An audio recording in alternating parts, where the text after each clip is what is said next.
হামজার পারফরমেন্স তিনি আসলে যেভাবে খেলে থাকেন সেই পারফরমেন্স অনুযায়ী আসলে তার বিল্ড আপ এবং সব কিছু মিলিয়ে আসলে টোটাল ফুটবলটা যদি আমরা বিবেচনা করি তাহলে টপ নচই বলতে হবে এবং সেই জায়গায় তার যে দায়িত্বটা ছিল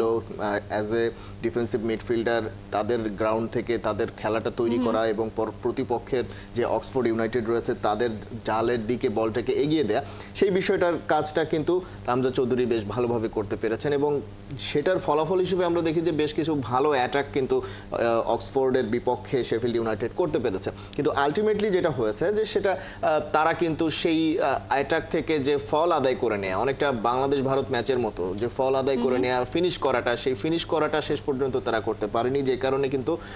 উল্টো একটা কাউন্টার অ্যাটাক থেকে তারা একটা গোল হজম করতে হয়েছে এবং সেই কারণে শেষ পর্যন্ত ম্যাচটা তারা হেরে গিয়েছে যদিও এটা ঘরের মাঠ এবং অক্সফোর্ড ইউনাইটেড কিন্তু একেবারেই তলানির দল তারা কিন্তু লড়াই করছে এই জায়গা থেকে অর্থাৎ ইংলিশ চ্যাম্পিয়নশিপ থেকে রেলিগেটেড হয়ে যাও যে কোনো মুহূর্তে তারা রেলিগেটেড হয়ে যেতে পারে সেই রেলিগেশন থেকে বাইরে আসা রেলিগেশন জোন থেকে বেরিয়ে আসার জন্য তারা লড়ছে তারা যে গেল 12 ম্যাচ খেলেছে তার মধ্যে মাত্র 2টো জয় অর্থাৎ এই যে তারা জয়টা পেল শেফিল্ড ইউনাইটেডের বিপক্ষে এটা তাদের দ্বিতীয় জয় তাদের গেল 12 ম্যাচের মধ্যে অর্থাৎ তাদের পারফরমেন্সের অবস্থাটা কি মোটামুটি এই পরিসংখ্যান থেকে বোঝা যায় সেই জায়গা থেকে কিন্তু শেফিল্ড ইউনাইটেড এই ম্যাচটা যেতে হেসে খেলে জিতে যাবে সেটাই ধারণা করা হচ্ছিল কিন্তু আলটিমেটলি ওই একটা গোলেই কিন্তু তাদেরকে পিছিয়ে দিয়েছে এবং পরবর্তীতে যেটা হয়েছে যে হামজা চৌধুরীর সহ অন্যান্য যারা রয়েছেন বিল্ড করে খেলাটা প্রতিপক্ষের জালে বল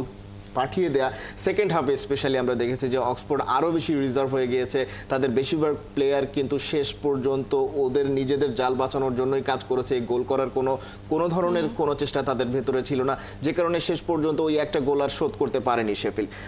তো টোটালি আসলে যদি আমরা হামজা চৌধুরীর পারফরমেন্সটা বিবেচনা করি সেখানে তিনি তার জায়গায় ঠিক ছিলেন কিন্তু তার দলটা হেরেছে কারণ সেই জায়গা থেকে তারা সেই ফলটা আদায় করে নিতে পারেননি